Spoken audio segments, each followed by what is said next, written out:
Buenos días, mi nombre es Juan Camilo Rendón. Estoy estudiando técnico en servicios comerciales y financieros y estaré presentando la evidencia sobre el taller, gestión de bases masivas utilizando el Big Data e informes como resultado, publicando en la URL asignada para el ejercicio. Voy con el primer punto, que es una base de datos. Se llama base de datos o banco de datos al conjunto de toda esa información que pertenece al mismo contexto. Esta se ordena de un modo sistemático con una facilidad de análisis y transmisión del mismo. También existen muchos modelos, paradigmas, cada uno con distintos del otro, con características, ventajas y desventajas. Cada una de estas hace una estructura en su jerarquía y su organización de su interacción o de transmisión. Esto da a entender que la base de datos o banco de datos es solo un conjunto. Vamos con el punto 2, tipos de datos. Como suele pasar, en los tipos de datos hay diferentes calificaciones de los datos, según su variabilidad: base de datos dinámica, base de datos estadísticas. Esos serían los tres como más importantes en los tipos de datos. Acá vamos con el punto número 3, que es ejemplo de bases de datos. Por acá vemos que hay archivos personales, historial médico, guías telefónicas y registro de transacciones. Esos serían ejemplos de base de datos. Por acá encontramos el punto número 4, que es sistema de gestión de bases de datos.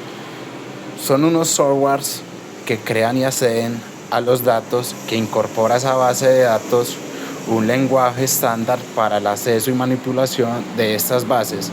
Es el conocido como el SQL, Structured Query Language, ya que este nos permite ejecutar consultas, recuperar datos, insertar, actualizar o eliminar registros, crear bases de datos, procedimientos, tablas, entre otros. Este sería el sistema de datos de gestión. Por acá podemos encontrarnos que es el modelamiento de datos de la empresa. El modelado de datos del proceso y creación de una representación visual o esquema que define los sistemas de recopilación y administración de cualquier organización. Es lo que se encarga de organizar institución o empresa. Por acá vemos que es lo importante de la base de datos para la empresa o institución. Las principales utilidades de las bases de datos en las empresas son almacenar todo tipo de datos en un solo lugar de forma ordenada, facilitar el intercambio de datos en una misma red. Es más que todo para tener la empresa o ya sea negocio, tenerlo de una forma organizada. Por acá vemos el punto número 7, que nos pregunta qué es un modelo de datos y por qué se aplica en el entorno empresarial. El modelo de datos permite a los desarrolladores, arquitectos de datos, analistas de empresas y otras partes interesadas ver y comprender fácilmente las relaciones entre los datos que residen en una base de datos o almacenan de datos. Ese sería que es un modelo de datos. Bien resumido, es algo sencillo que podemos entender fácilmente.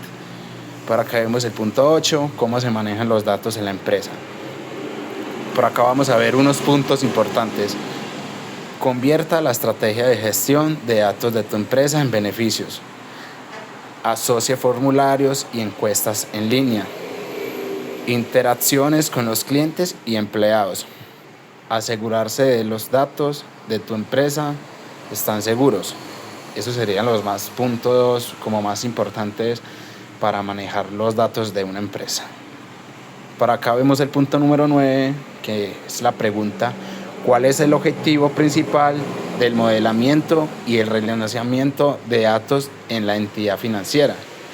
El objetivo principal de modelamiento Y relacionamiento de datos es organizar y estructurar los datos de manera rápida y eficiente para facilitar sus análisis.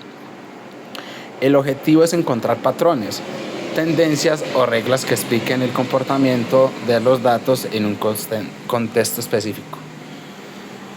El punto número 10, cómo se puede aplicar el Big Data en la empresa. Por acá están los puntos más claves: mejora de la experiencia del cliente, personalización de oferta, detección de patrones de comportamiento, analizar la competencia, mejorar la experiencia de tus clientes. Eso sería lo más fundamental. Por acá vemos los tipos de Big Data, que son datos de internet y móviles, datos recopilados y especiales de las empresas, datos experimentales. Por acá nos encontramos con la pregunta: ¿por qué el Big Data es importante? El Big Data es importante porque permite a las organizaciones tomar decisiones informadas y bases en datos, lo que puede llevar a una mayor eficiencia productiva y competitividad. 13. ¿Qué son los datos masivos? Esto se refiere a una cantidad de datos los cuales superan la capacidad del software tradicional para ser capturados, procesados o administrados en un tiempo razonable. Estos datos pueden ser estructurados, semiestructurados o no estructurados y pueden provenir de diversas fuentes. Por acá nos encontramos con uno ya de los penúltimos puntos, que sería base de datos en la nube o en el local. Las bases de datos en la nube se almacenan en servidores remotos, mientras que las bases de datos locales se almacenan en un equipo local. La elección entre una u otra depende de varios factores, como el tipo de datos, el presupuesto y los requisitos de seguridad y cumplimiento normativo. Y por acá nos encontramos con el último punto, que es: ¿cuál es el objetivo principal del modelamiento y relacionamiento de datos en nuestra entidad financiera? El objetivo principal del modelamiento y relacionamiento de datos en una entidad financiera es crear un modelo de datos que refleje la estructura y las relaciones entre los diferentes tipos de datos financieros, con el fin de mejorar la toma de decisiones, optimizar los procesos financieros, mejorar la gestión de riesgos, proporcionar una visión integral. Y ya por acá, por lo último, una pequeña conclusión. El trabajo más que todo fue elaborar para poder interpretar y entender bien qué es el Big Data y poder tener más la intención de llevar una mejor interpretación en una entidad financiera o institución. Muchas gracias.